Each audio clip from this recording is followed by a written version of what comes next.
नमस्कार दोस्तों, अगेन स्वागत है आपका प्रिपेयर विथ यस में, जहाँ पर हम पॉलिटी की सीरीज़ को आगे बढ़ाते हुए आज स्टार्ट करने जा रहे हैं प्रस्तावना को स्टार्ट करने से पहले ज़रा एक बार जान लेते हैं प्रस्तावना होती क्या है।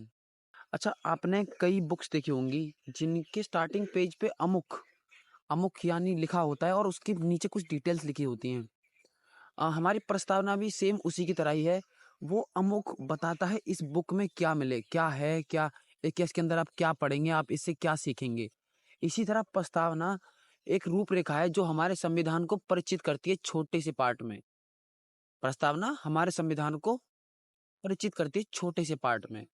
आई होप आपको प्रस्तावना समझ आ गई होगी। जवाहरलाल नेहरू ने उद्देश्य प्रस्ताव को 13 दिसंबर 1946 को तीसरी बैठक में प्रस्तुत किया था। तीसरी बैठक कब हुई थी? 13 दिसंबर 1946। और इसी बैठक में जवाहरलाल नेहरू ने उद्देश्य प्रस्ताव को प्रस्तुत किया था।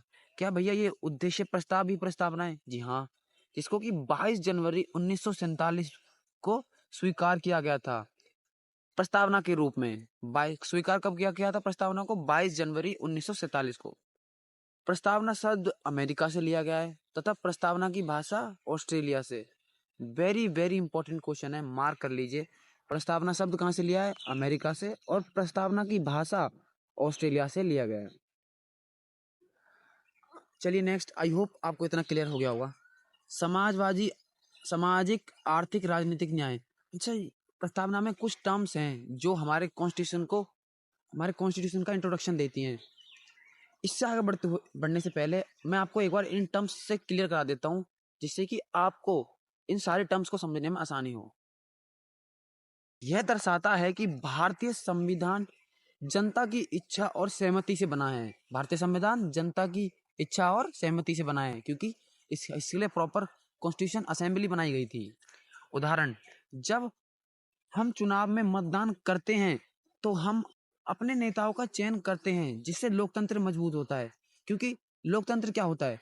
लोगों द्वारा लोगों के लिए, लोगों द्वारा लोगों के लिए। तो मतलब कि हमने तो चुना है, वो सामने कौन है, मतलब जो हमारे लिए अच्छे काम करेगा, हमने तो चुना है। इसलिए इसलिए जनता इसलिए हमारा लोकतंत्र मजबूत होता है। नेक्स्ट शब्द है इसमें संप्रभु। संप्रभु मतलब स्वयं प्रभु, मतलब हम खुद के प्रभु हैं। भारत किसी भी बाहरी शक्ति से स्वतंत्र है और अपने सभी आंतरिक व बाहरी मामलों में स्वयं निर्णय ले सकता है। मतलब कि भारत पूरी तरह स्वतंत्र हो चुका है। अब कोई बाहरी बाहरी बाहरी देश इस पर कंट्रोल नहीं कर सकता कि तुम्हें ये करना है, वो करना है, ये फैसला लेना है, वो फैसला लेना है। इसका फैसला गवर्नमेंट, इंडिया की गवर्नमेंट खुद ले सकती है। संप्रभु आप समझ के होंगे। इसमें एक उदाहरण देख लेते हैं कि भारत खुद का रक्षा तंत्र और विदेशी नीति है, जिसे कोई बाहरी देश नियंत्रित नहीं कर सकता। मतलब जो भारत की फोर्स है, रक्षा फोर्स है, जो भी है, उन्हें कोई बाहर का देश कंट्रोल नहीं करेगा, उन्हें स्वयं भारत ही कंट्रोल करेगा। आई होप आपको संप्रभु भी क्लियर हो गया होगा। चलिए, समाजवादी। सभी नागरिकों को समान अवसर और संसाधन मिले, यह सुनिश्चित करने के लिए सरकार नीतियां बनाती है। नीतियां कैसे बनाती है?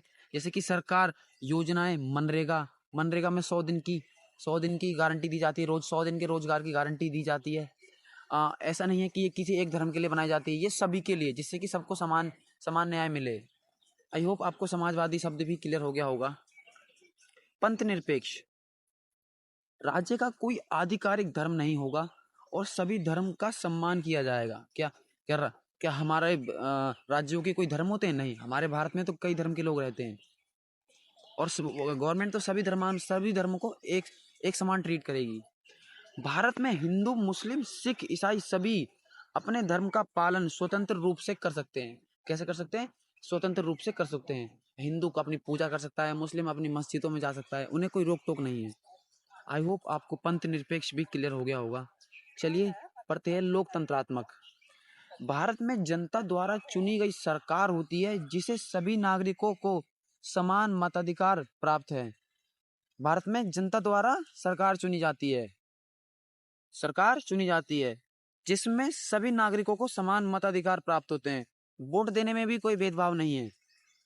और लोकतंत्रात्मक है कि हर कोई वोट दे सकता है, हर कोई, क्योंकि ये लोकतंत्र है। यहाँ पर जनता द्वारा अपना लीडर चुना जाता है, जनता द्वारा लीडर चुना जाता है और प्रत्येक व्यक्ति जो वोट दे सकता है, लेकिन कुछ कंडीशन को वो फॉलो करता हो, जैसे कि वो 18+ ही हो।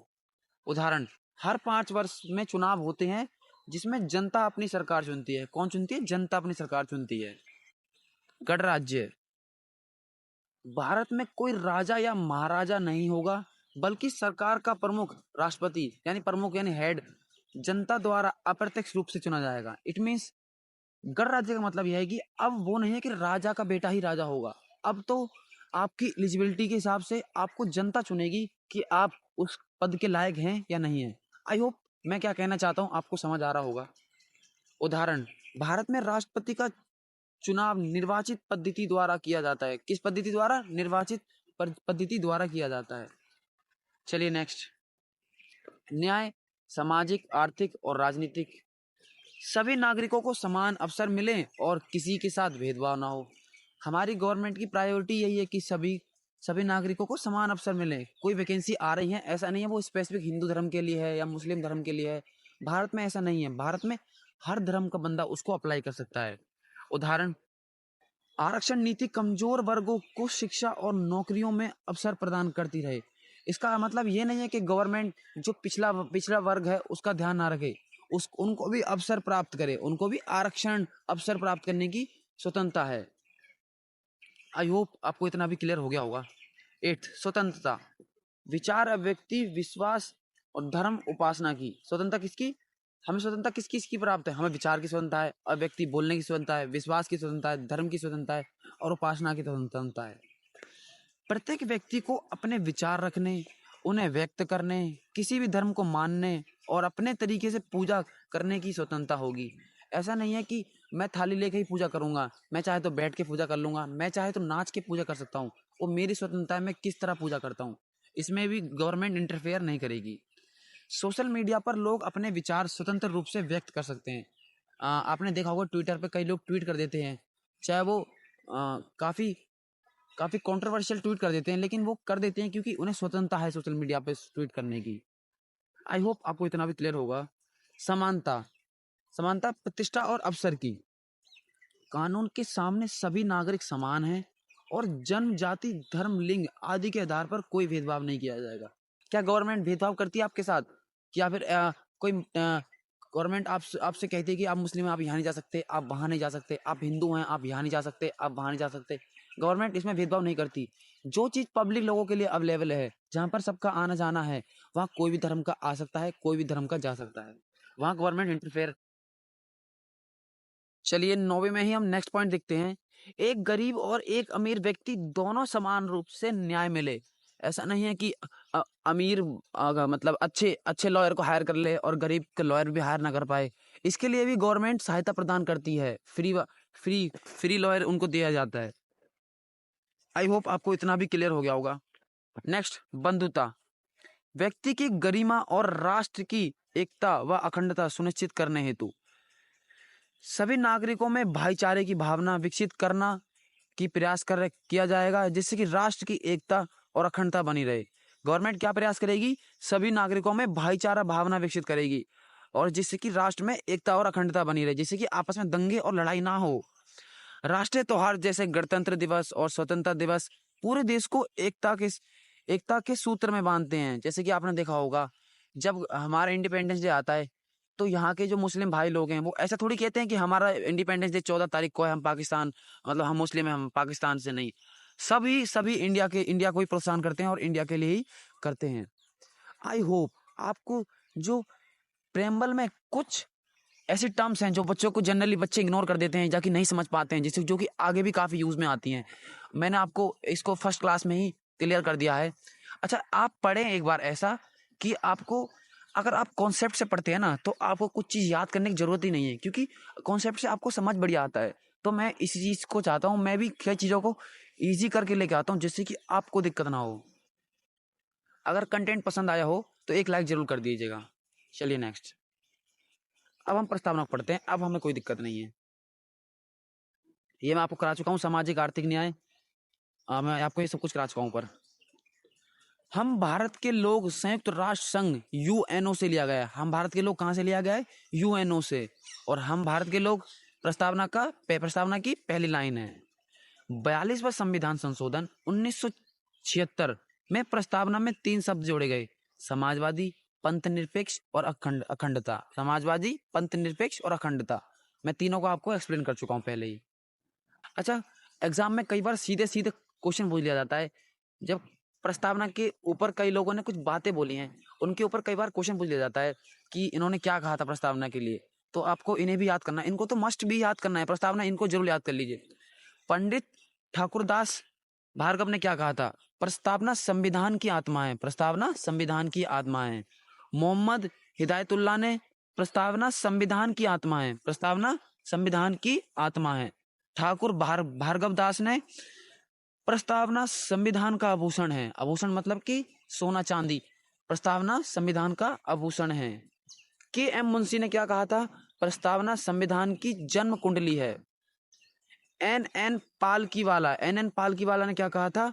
प्रस्तावना संविधान का परिचय पत्र है। प्रस्तावना संविधान का परिचय पत्र है। अर्नेस्ट वारकर ने क्या कहा था? प्रस्तावना संविधान का कुंजी नोट है। प्रस्तावना संविधान का कुंजी नोट है। सुभाष कश्यप ने, यदि संविधान शरीर है तो प्रस्तावना उसकी आत्मा है। यदि संविधान शरीर है तो प्रस्तावना उसकी आत्मा है। आई होप आपको प्रस्तावना डिटेल में कवर हो गई होगी। चलिए नेक्स्ट, अब पढ़ते हैं नागरिकता। अच्छा, नागरिकता से जनरली ज्यादा क्वेश्चन पूछे नहीं जाते हैं, तो इसको आप मोटा मोटा पढ़ लेंगे, कोई दिक्कत नहीं है। अगर आप चाहते हैं कि इसको एक बार मैं डिटेल में पढ़ा दूं, तो आप एक बार कमेंट जरूर छोड़ देना, मैं पक्का इसको डिटेल में लाने की ट्राई करूंगा। नागरिकता भाग 2 से संबंध है। नागरिकता के अनुच्छेद 5 से 11। एकल नागरिकता ब्रिटेन। एकल नागरिकता कहाँ से ली है? ब्रिटेन से। भारत में भी है, भारत में एकल नागरिकता है। दोहरी नागरिकता अमेरिका में होती है। अच्छा, दोहरी और एकल नागरिकता में क्या है? अगर हम भारतीय हैं, हम किसी से पूछते हैं आप कहाँ से हो, वो बोलेंगे भारत से। लेकिन जैसे ही अमेरिका में हो गया, अगर आप पूछते हो कि आप कहाँ से हो, तो वो ऐसे नहीं बोलते मैं अमेरिका से हूँ, वो बोलते हैं मैं टेक्सास से हूँ, या फिर मैं कैलिफोर्निया से। मतलब कि वहाँ पर स्टेट की अलग नागरिकता होती है और देश की अलग नागरिकता होती है।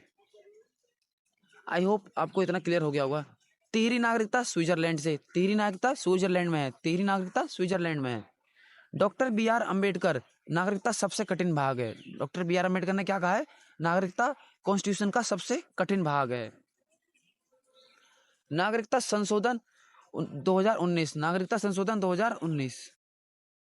अच्छा, नागरिकता संशोधन अधिनियम 2019 यानी सीए है क्या? चलो एक बार इसे जान लेते हैं।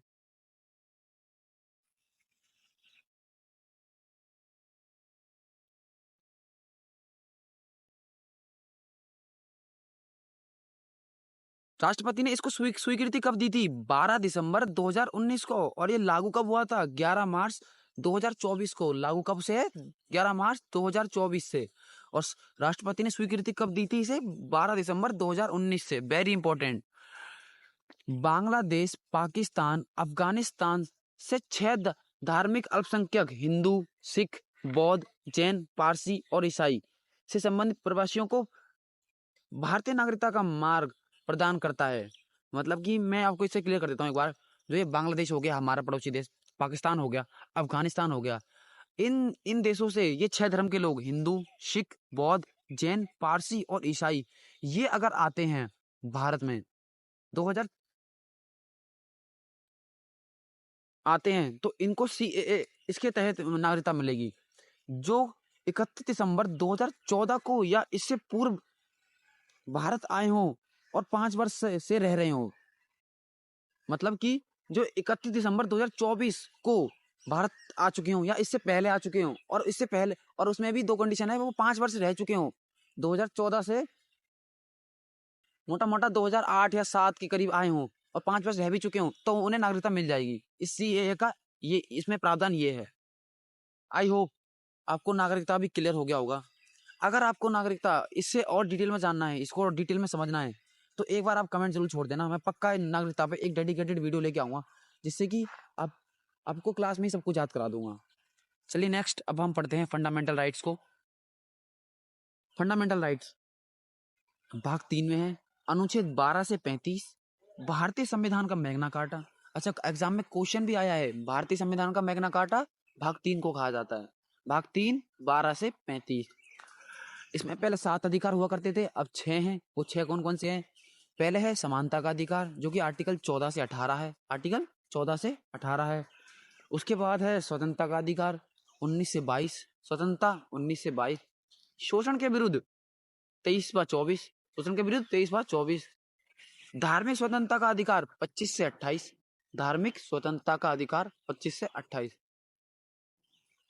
जनरली धार्मिक स्वतंत्रता के अधिकार से क्वेश्चन नहीं आते, फिर भी जितनी इसमें डिटेल दी है सफिशिएंट है, उतना आप पढ़ लीजिए, आपका कोई भी एग्जाम निकल जाएगा। शिक्षा व संस्कृति का अधिकार 29/30। शिक्षा व संस्कृति 29/30। संपत्ति का अधिकार, संपत्ति का अधिकार अनुच्छेद 31। संपत्ति का अधिकार अनुच्छेद 31, जो कि अब इसे 44वें संविधान संशोधन अधिनियम 1978 द्वारा हटाया गया तथा इसे भाग 12 में 300 काम में कानूनी अधिकार बना दिया गया। अब ये मौलिक अधिकार नहीं है, अब ये कानूनी का अधिकार है, कानूनी का अधिकार। अच्छा, संपत्ति का अधिकार था क्या? पहले जब ये नहीं था, जब ये मौलिक अधिकार था, तो मान लीजिए आपकी, मैं जस्ट एक एग्जांपल दे रहा हूँ आपको, मान लीजिए आपकी बीच रोड पे जमीन है और वहां से रोड निकलनी है, तो आपके पास संपत्ति का अधिकार है, तो गवर्नमेंट कुछ नहीं कर सकती आपसे, ना वो जमीन ले सकती है ना कुछ, जब तक आप नहीं चाहोगे। लेकिन जब इसको कानूनी अधिकार बना दिया गया, अब आपकी रोड पर भी जमीन होगी तो आपको वहां से हटा दिया जा सकता है, क्योंकि आपके पास अब संपत्ति का अधिकार नहीं है। आई होप आपको संपत्ति का अधिकार भी क्लियर हो गया होगा। चलिए नेक्स्ट।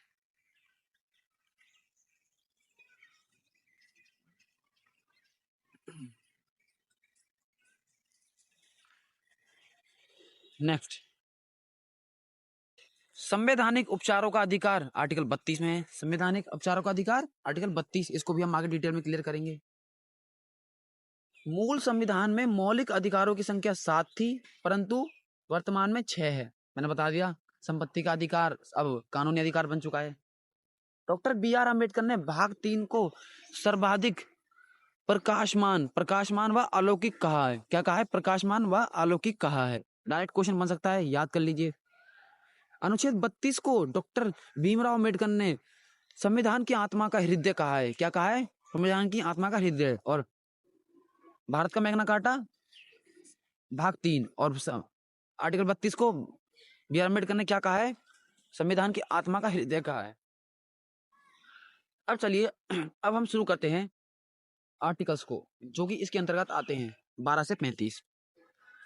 फर्स्ट आपके आता है राज्य की परिभाषा। आर्टिकल 12, राज्य की परिभाषा से क्या है?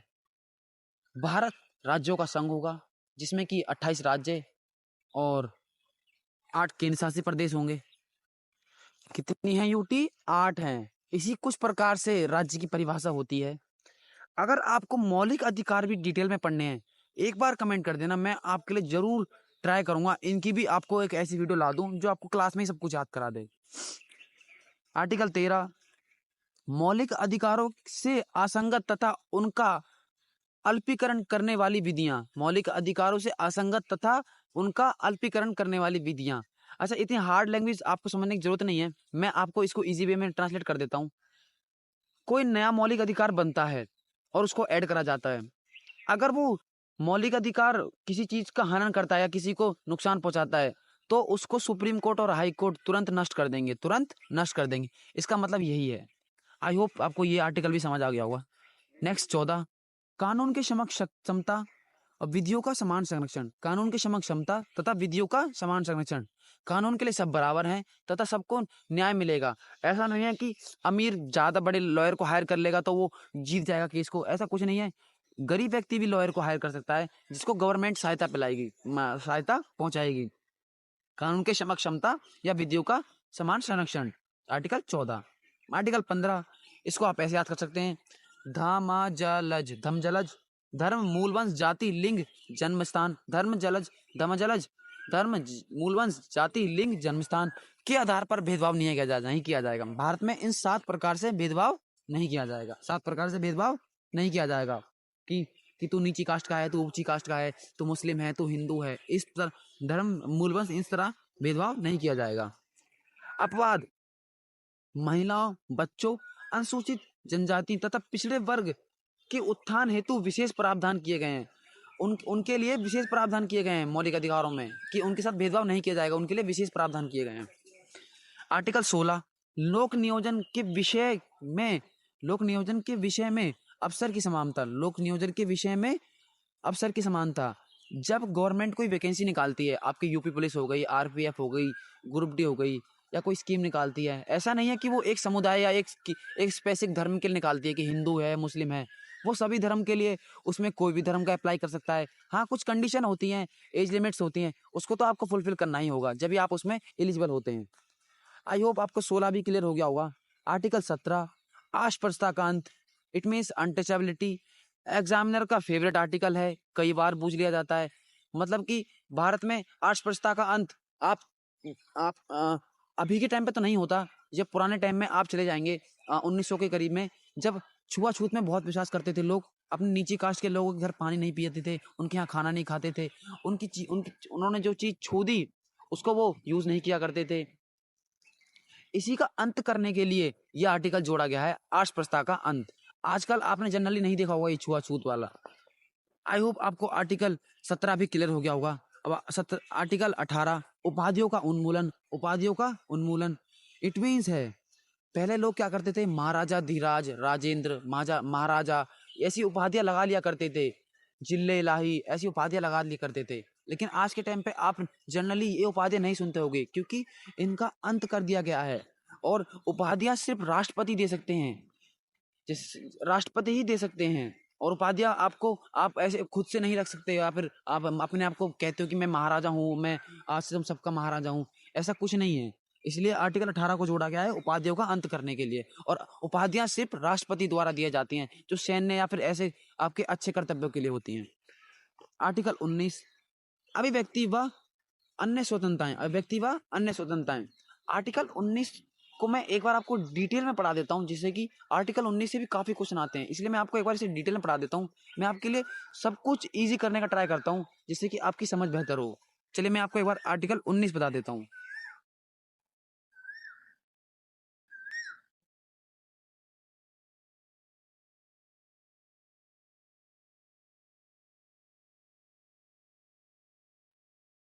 आर्टिकल 19 एक ए में क्या गया है, बोलने की आजादी। यानी व्यक्ति सरकार की आलोचना कर सकता है जब तक वह हिंसा या नफरत ना फैला रहा हो। मतलब आप सरकार को क्रिटिसाइज तो कर सकते हो, लेकिन ऐसा नहीं है कि आप क्रिटिसाइज करते हुए दूसरे देश के लिए, हमारे मतलब सरकार के लिए वो कर रहे हो। मतलब आपको कर सकते हो, लेकिन वो चीज सही होनी चाहिए। बी में कहा गया है शांतिपूर्ण सभा का अधिकार। शांतिपूर्ण सभा का अधिकार, लोग धरना प्रदर्शन कर सकते हैं और पुलिस बिना कारण नहीं रोक सकती। आप धरना प्रदर्शन कर रहे हैं और पुलिस के पास कोई कारण नहीं आपको रोकने का, तो पुलिस नहीं रोक सकती, आप उसे कर सकते हैं, आपके पास उसकी स्वतंत्रता है। 19C में क्या है, संघ बनाने की स्वतंत्रता। मजदूर यूनियन बना सकते हैं और पुलिस जबरन नहीं रोक सकती। यानी मजदूर इकट्ठा होके अपना एक यूनियन बना सकते हैं, ऐसा नहीं है कि वो आतंकवादी हो गए, उन्होंने यूनियन बना लिया।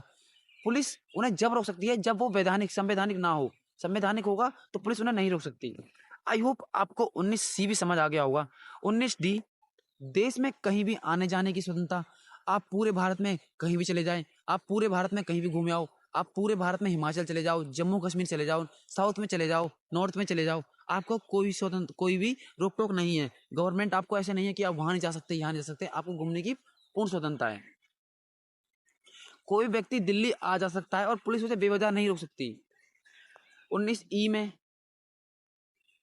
कहीं भी बसने का अधिकार। आप चाहो, आप दिल्ली में रह रहे हो, अब जाके हरियाणा में रह लो, आप कहीं भी रह सकते हो। ऐसा नहीं हरियाणा में आपको ऐसा बोल देंगे कि आप यहाँ रह सकते हो, आप दिल्ली रह रहे थे, उसकी भी स्वतंत्रता है, आप कहीं भी जाकर रह सकते हो। आई होप ये तो छोटी छोटी चीजें आपको क्लियर हो रही होंगी। 19E और आप बुझ रहे होंगे 19 सर एफ तो है नहीं, इसमें जी है, एफ को हटा दिया गया है। एफ 19F क्या था, संपत्ति का अधिकार था, जो कि 300 का में एक कानूनी अधिकार बना दिया गया है। आई होप आपको इतना भी क्लियर हो गया होगा। कोई भी व्यवसाय करने का अधिकार। आप कहीं भी जाके कोई भी व्यवसाय कर सकते हैं, ठेले पर रोजगार कर सकते हैं, पुलिस आपको बेवजह फिर परेशान नहीं करेगी। आप कुछ भी कर सकते हैं, आप चाय की स्टॉल लगा सकते हैं। आपको ऐसा नहीं है कि चाय की स्टॉल लगा रहे हैं, पुलिस बोलेगी नहीं आप नहीं लगा सकते, आप इस धर्म के हो उस धर्म के हो, भेदभाव भी नहीं किया जाएगा। आई होप आपको आर्टिकल 19 भी क्लियर हो गया होगा। एक बार आर्टिकल 20 को और डिटेल में देख लेते हैं। अपराधों से संबंधित सुरक्षा, अपराधों से संबंधित सुरक्षा। आपने कोई अपराध कर दिया है तो आपके लिए इंडियन गवर्नमेंट ने हमारे मौलिक अधिकार में आपको कुछ सुरक्षा दी जाती है। ऐसा नहीं है आप क्रिमिनल हो तो आपके लिए कुछ अधिकार नहीं है, आपकी भी कुछ अधिकार हैं। यह अनुच्छेद किसी भी आरोपी को 3 महत्वपूर्ण अधिकार देता है। आर्टिकल 20(1) पूर्णव्यापी दंड से सुरक्षा। किसी को ऐसे अपराध के लिए सजा नहीं दी जा सकती जो उस समय कानून में अपराध नहीं था। मतलब कि किसी को ऐसे अपराध के लिए सजा नहीं दी जा सकती जो उस समय कानून में अपराध नहीं था। मतलब कि आपने क्राइम किया, आपने चोरी की 2019 में और उस टाइम वो क्राइम था, और 2020 में क्या करती है गवर्नमेंट, चोरी को क्राइम से हटा देती है। तो और आपकी सजा आपको सजा मिलनी है 2020 में, तो आपको सजा नहीं मिलेगी क्योंकि अब वो एक दंड नहीं रहा, क्योंकि वो समाप्त कर दिया गया है। आप समझ रहे होंगे। अगर कोई नया कानून बनता है तो पुलिस उसे पुराने मामले में लागू नहीं कर सकती। मैंने आपको यही समझाया, आप समझ रहे होंगे। दोहरी सजा से सुरक्षा। किसी को भी एक ही सजा के लिए दो बार किसी को भी किसी व्यक्ति को एक अपराध के लिए 2 बार सजा नहीं दी सकती। मैंने चोरी करी है, मुझे 2 बार फांसी थोड़ी दी जाएगी, मुझे एक बार सजा दी जाएगी। मैंने चोरी की है, मुझे 5 साल की जेल है, तो मैंने 2 बार चोरी करी है तो मुझे 2 बार 5 साल की होगी? नहीं, मुझे एक बार सिर्फ 5 साल की जेल होगी। उदाहरण, अगर किसी पर चोरी का मुकदमा चला है और सजा हो गई है तो पुलिस उसे उसी अपराध में दोबारा नहीं फंसा सकती। आई होप आपको समझ आ गया होगा। आत्मदोष स्वीकार करने के लिए मजबूर नहीं किया जा सकता। आपको मार के आपको ये नहीं कहा जा सकता, कोर्ट के लॉयर के सामने बस बोल देना कि हाँ मैंने ही किया था। आपको ये मार के नहीं कहा जा सकता।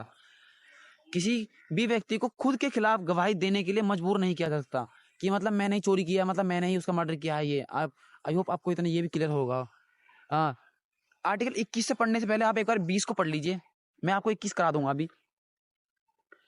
गिरफ्तारी और नजरबंदी से सुरक्षा। गिरफ्तारी और नजरबंदी सुरक्षा।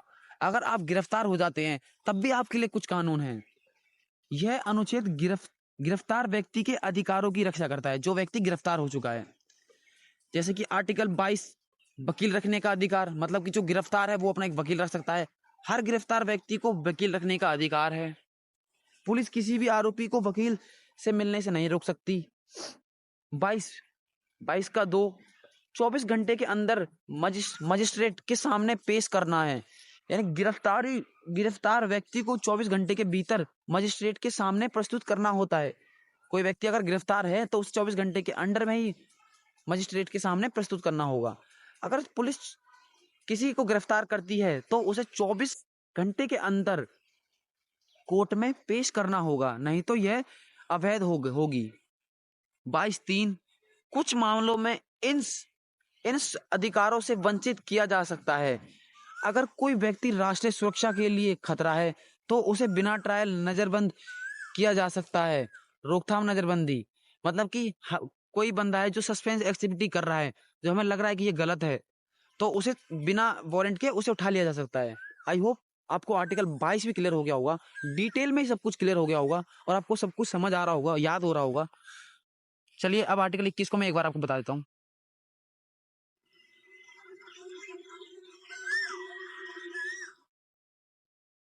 प्राण एवं दैहिक स्वतंत्रता। प्राण एवं दैहिक स्वतंत्रता। जीवन जीने का अधिकार इसी में आता है। इंटरनेट चलाने का अधिकार इसी में आता है। प्राण एवं दैहिक स्वतंत्रता। आर्टिकल 21 प्राण एवं दैहिक स्वतंत्रता। आर्टिकल 21 के तहत ये एक महत्वपूर्ण लाइन है, इसको आप जरूर नोट कर लीजिएगा। 6 से 14 वर्ष के बच्चों को अनिवार्य एवं निःशुल्क प्राथमिक शिक्षा का अधिकार है। 86वें संविधान संशोधन 2002 के तहत। किसके तहत?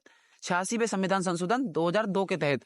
एग्जाम में ये भी क्वेश्चन आया हुआ है कि 86वां संविधान संशोधन 2002 में क्या क्या विशेष हुआ था। तो ये 6 से 14 वर्ष के बच्चों के लिए अनिवार्य निःशुल्क शिक्षा।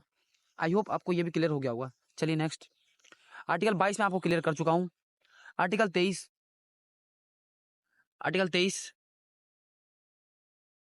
मानव दुर्व्यापार, बेगार तथा बलात्सरम निषेध। मानव का दुर्व्यवहार नहीं किया जा सकता, और बेगार और बालाश्रम से अभिप्राय है मतलब आप उनसे काम करा के उनके पैसे नहीं मार सकते या फिर उनके पैसे रख नहीं सकते, आपको उनके पैसे देने पड़ेंगे, उनकी मेहनत का हिस्सा आपको देना पड़ेगा, और मानव का दुर्व्यवहार नहीं किया जा सकता। आर्टिकल 23 यही बताता है। आर्टिकल 24, 14 साल से कम उम्र के बच्चों को कारखानों में कार्य करने में प्रतिबंध। जो हैवी कारखाने होते हैं जैसे टायर वायर के हो गए, जो हैवी हैवी मतलब जहाँ पे हैवी वर्क होता है, वहाँ पे 14 साल से कम उम्र के बच्चों को नहीं लिया जा, काम उनसे नहीं करा जा सकता, वरना तो गवर्नमेंट एक्शन ले सकती है। आर्टिकल 25, सभी व्यक्ति को अंतःकरण की स्वतंत्रता का और धर्म के अबाध और रूप से के मानने का आचरण करने और प्रचार करने का समान हक होगा। सिखों को कृपाण धारण करने का अधिकार होगा। मैं इस आर्टिकल का मैं आपको एक बार इजी वे में बता देता हूँ। इसका कहने का मतलब ये है, मैं अपने धर्म को किसी तरह भी मान सकता हूँ। मैं चाहूँ धर्म अपना मानूं या ना मानूं, मैं चाहूँ तो आज हिंदू मानूं या मैं मुस्लिम धर्म मान लूँ, वो मेरी स्वतंत्रता है। मुझे धार्मिक पूर्ण स्वतंत्रता दी गई है। आर्टिकल 29, जैसे कि मैं आपको पहले बता चुका हूँ, धार्मिक स्वतंत्रता का अधिकार। ज्यादा जनरली क्वेश्चन नहीं आते हैं, अगर आपको फिर भी ये एक बार चाहिए तो मुझे बता देना, मैं एक बार मौलिक अधिकार को डिटेल में लाने की ट्राई करूंगा। आर्टिकल 29, अल्पसंख्यक वर्गों के हितों का संरक्षण। अल्पसंख्यकों का भी ध्यान रखना होगा। आर्टिकल 29 मोटा मोटा आपको यही याद रखना है। आर्टिकल 29 अल्पसंख्यक वर्गों के हितों का संरक्षण। आर्टिकल 30 शिक्षण संस्थाओं की स्थापना और प्रशासन करने का अल्पसंख्यक वर्गों का अधिकार। अल्पसंख्यक को शिक्षण संस्थाओं की स्थापना करने का अधिकार है। जो कम्युनिटी पिछड़ी वर्ग है वो अपनी शिक्षण संस्थाएं खोल सकती है और उनमें पढ़ भी सकती है। आई होप आपको ये भी क्लियर हो गया होगा। आर्टिकल 30 और 29 और 30 आपको इसको आप डायरेक्ट भी याद कर सकते हैं, ज्यादा डिटेल में इसमें नहीं जाना चाहिए आपको। बाकी जो मैंने आपको इससे पहले कराए हैं काफी अच्छे थे, मैंने आपको डिटेल में पढ़ाए हैं और आपको याद हो गए होंगे। आर्टिकल 32 संविधान उपचारों का अधिकार। इसमें 5 प्रकार की रिट जारी की जाती है। रिट क्या होती है? 5 प्रकार की रिट होती हैं, जिससे कि आपके मौलिक अधिकार हनन हो रहे हैं या किसी के द्वारा आपके किसी के द्वारा तोड़े जा रहे हैं, तो आप इन रिटों के द्वारा एक्शन ले सकते हैं। पहली रिट है बंदी प्रत्यक्षीकरण। व्यक्ति के शारीरिक उपस्थित करना, व्यक्ति को सशरीर उपस्थित करना। इट मीन्स आप किसी को 24 घंटे से ज्यादा कैद नहीं कर सकते हो। 24 घंटे ज्यादा कैद नहीं कर सकते हो। किसी को 24 घंटे से ज्यादा कैद करना ये अपराध है। मतलब कि आपने किसी लड़के को रख रखा है अपने गोडाउन में या कहीं भी, और आपके दोस्त देख लेते हैं कि किसी को 24 यहाँ पर इस बंदे को 2-3 दिन से ज्यादा से यहाँ पर रख रखा है, तो वो कंप्लेंट कर सकते हैं आर्टिकल 32 के तहत। और कौन सी रेट लगा के? बंदी प्रत्यक्षीकरण रेट लगा के कि सर उन्होंने 24 घंटे से ज्यादा उसको कैद कर रखा है और हमारे मौलिक अधिकार का उसके मौलिक अधिकारों का हनन हो रहा है। तो इस तरह गवर्नमेंट एक्शन ले सकती है। परमादेश, हम आदेश देते हैं। इसका अर्थ है अगर आप किसी सरकारी या फिर सरकारी संस्था में जाते हैं, जैसे कि अस्पताल हो गए या फिर कोई भी ऐसी संस्था जहाँ बैंक हो गए, वहां पर अगर अधिकारी आपको वो काम करने से मना कर देता है जो कि उसका अधिकार है और सरकार ने उसे आदेश दिया है करने के लिए, तो आप इस रीट से उसकी कंप्लेंट कर सकते हैं। आई होप आपको परमादेश भी क्लियर हो गया होगा। अधिकार परीक्षा, आपका क्या प्राधिकार है, आपका क्या अधिकार है, इसको मैं आपको एक्सप्लेन कर देता हूँ। जैसे जनरली यूपी पुलिस की वैकेंसी आती है, तो कई लोग तो अपनी मेहनत से लगते हैं और कई लोग लगते हैं घूस से, जो पैसे देते के लग जाते हैं। तो अगर आपको पता चलता है कि ये बंदा घूस से लगा था, तो आप इस अधिकार परीक्षा इस रीट से आप उसके ऊपर एक्शन ले सकते हैं कि हमारे मौलिक के अधिकारों का हनन हो रहा है और ये घूस से लगा है। आई होप आपको क्लियर हो रहा होगा मैं क्या बोलना चाह रहा हूँ। उत्प्रेक्षण, पूर्ण सूचित करना।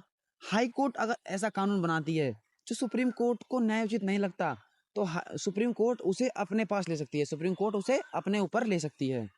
और प्रतिषेध, अगर हाई कोर्ट ऐसा कानून बनाती है जो कि सुप्रीम कोर्ट को न्यायोचित नहीं लगता है, तो सुप्रीम कोर्ट उसे प्रतिषेध यानी उसे खत्म तुरंत खत्म कर सकती है, यानी मना कर सकती है, तुरंत उसे एक्सेप्ट ही नहीं करेगी। और उत्प्रेषण में अपने पास ले सकती है, वो जांच करेगी और उसे दोबारा भेजेगी। आई होप आपको मौलिक अधिकार, प्रस्तावना, नागरिकता समझ आ गया होगा। अगर इसमें से किसी भी टर्म्स को समझने में आपको दिक्कत हुई हो, एक बार कमेंट में जरूर बताना या फिर मुझे बताना कि मैं इसमें क्या और इम्प्रूव कर सकता हूँ। बाकी अगर आपको इन तीनों की डिटेल में पढ़ना है तो मैं एक बार इनकी डिटेल में क्लास लगवा दूंगा। बाकी जब तक के लिए थैंक यू, धन्यवाद, बाय बाय, टाटा, पढ़ते रहिए।